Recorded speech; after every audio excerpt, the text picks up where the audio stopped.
Assalamualaikum warahmatullahi wabarakatuh. Terima kasih kepada Bapak Ibu semuanya yang telah mengklik video ini. Syukran jazakumullah khair untuk antum semuanya. Semoga kita selalu istiqomah di dalam agama Islam dan selalu dirahmati oleh Allah Subhanahu wa taala. Amin amin ya rabbal alamin.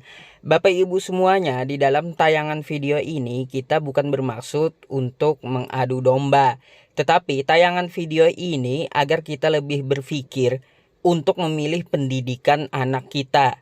Bukan karena hanya ponpes tersebut megah, tetapi lihatlah keilmuan yang diajarkan kepada anak-anak kita.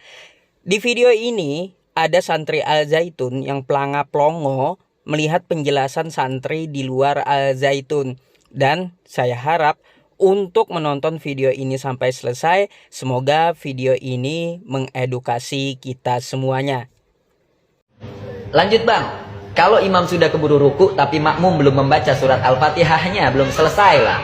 Sedangkan sunnah abad kalau ditinggal harus diganti dengan sujud sahwi. Itu kita harus gimana bang? Apakah kita harus ngikutin imam atau ngepur imam atau pusring sama imam atau apa? Oke, baik. Sebelum kita bahas terlalu jauh, kita akan bahas lebih dulu sunnah dalam sholat. Sunnah dalam sholat ada dua. Ada sunnah abad, ada sunnah hayat. Ma makna sunnah abad? Apa itu sunnah abad? Sunnah abad adalah sunnah yang kalau kita tinggalkan harus diganti dengan sujud sahwi. Seperti kita meninggalkan doa kunut dalam sholat subuh. Atau tahiyat pertama dalam rokaat kedua di saat sholat duhur, asar atau isya. Kita tinggalkan tuh tahiyatnya. Maka kita harus menggantinya dengan sujud sahwi. Sebelum salam sujud lagi baca subhanaman la yanamu wa la yasu 3 kali. Wahai zat yang tidak pernah tidur dan tidak pernah lupa. Nah itu kan sunnah abad. Ditinggal harus diganti dengan sujud sahwi. Sekarang apa itu sunnah hayat? Sunnah hayat itu sunnah yang kalau ditinggalkan gak apa-apa dibaca lebih utama. Seperti Allahu Akbar, Allahu Akbar kabira, alhamdulillahi katsira, subhanallahi bukratan wa asila. Itu namanya doa iftitah. Dibaca afdol, kalau gak dibaca gak apa-apa. Allahu Akbar kabira, alhamdulillahi katsira. Selesai gak apa-apa. Cuman dibaca lebih utama. Misalnya kita lagi di rumah, kita lagi takbir, Allahu Akbar, tiba-tiba ada tamu. Assalamualaikum, Assalamualaikum. Apa yang harus kita lakukan? Batalkan atau teruskan sholatnya?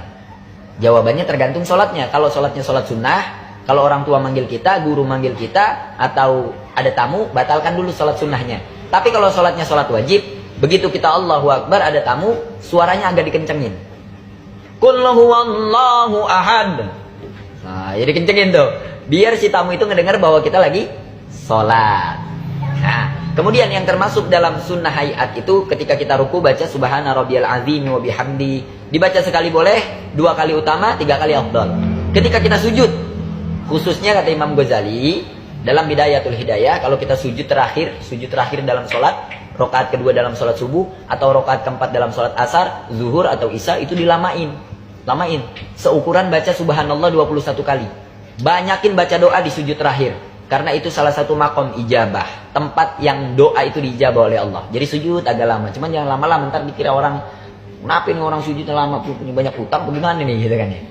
Nah itu yang dikhawatirkan. Nah itu ya. Jadi tahu ya sunnah abad dan sunnah hayat. Nah tapi kan Kang pertanyaannya nih soal baca Al-Fatihah makmum yang gak keburu sama imam. Nah kita bahas. Apa? Ntar dulu jangan berisik.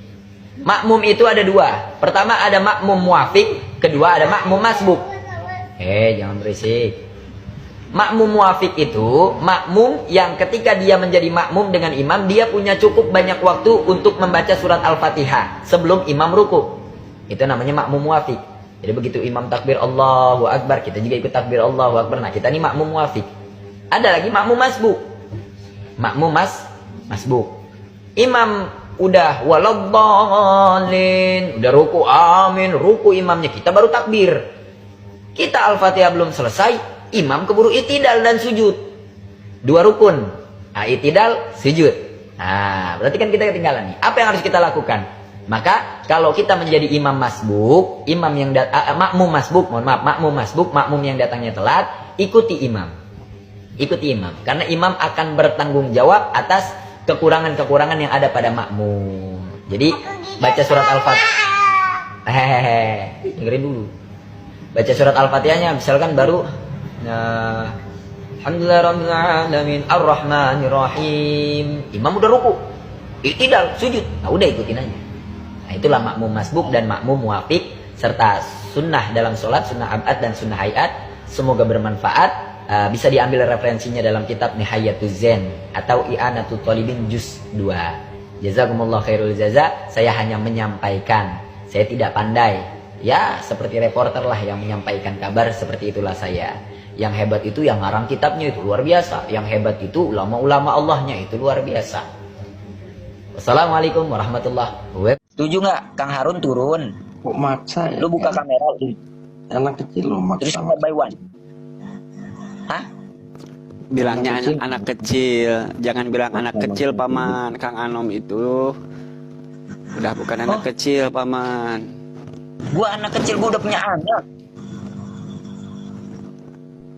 Mas, iyalah anak kecil yang punya anak berarti.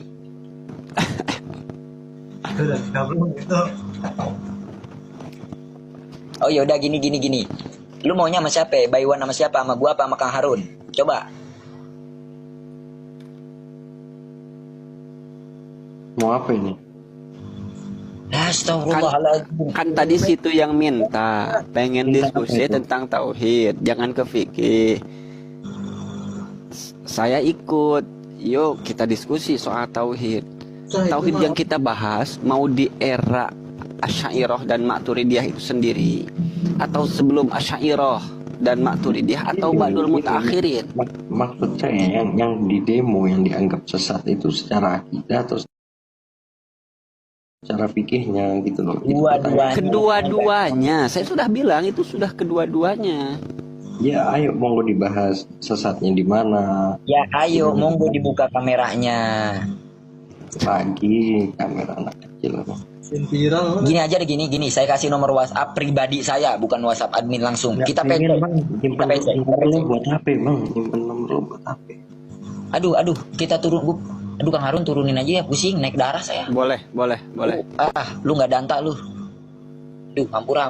Ada yang lebih ini nggak sih? Ada yang lebih hebat dari dia nggak sih? Al-Zaitun tuh. Jadi gini Kang Anom, Pusing saya Kang Harun jadinya nih. Aduh, ya Allah ya Rabbi. ketika seseorang mengatakan bahwa fikih itu syarat akan khilafiyah, boleh punya anggapan seperti itu, boleh.